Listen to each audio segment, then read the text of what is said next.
అమరావతి అజేయం అజరామరం అద్భుతమన్నారు ఏపీ సీఎం చంద్రబాబు నాయుడు. జగన్ చెప్పిన మావిగన అనే పదం డిక్షనరీలో ఎక్కడ లేదని విమర్శించారు. వైసీపీవి నీతిమలిన రాజకీయాలు అని, ఇలాంటి రాజకీయాలు ఎప్పుడు చూడలేదన్నారు. అమరావతికి ఎప్పటికీ విజయమేనని, ఇది చరిత్ర అన్నారు చంద్రబాబు.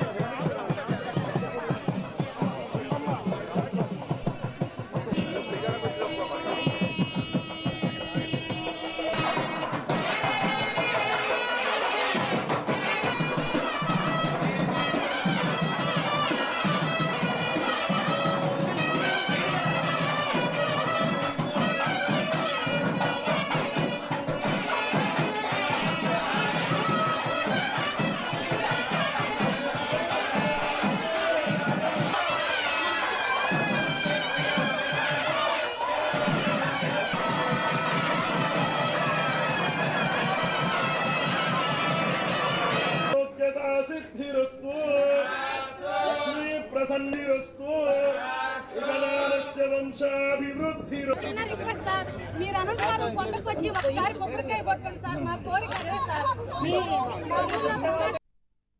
చరిత్ర ఉన్నంత వరకు అమరావతి చరిత్ర ఉంటుంది.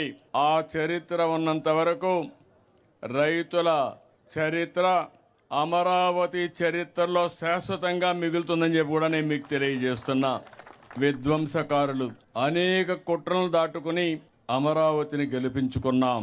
ప్రజా రాజధాని ఈరోజు మనం నిరూపించుకోగలిగాం.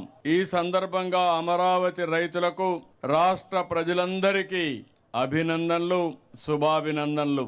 మన ఆత్మ గౌరవాన్ని నిలబెట్టిన ప్రధానమంత్రి నరేంద్ర మోడీ గారికి మనస్ఫూర్తిగా ధన్యవాదాలు తెలియజేస్తున్నాను.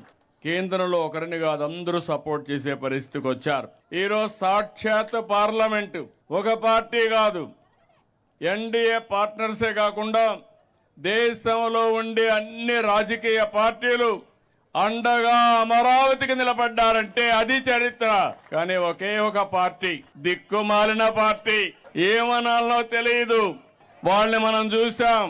శ్మశానం అన్నారు. ఈరోజు మనం తెలుగు లేని శాసనాన్ని చేసుకునే పరిస్థితికి వచ్చాం.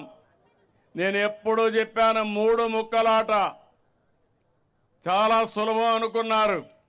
ఆ 3 ముక్కలాటతోనే ఏమయ్యారో మీరే చూశారు.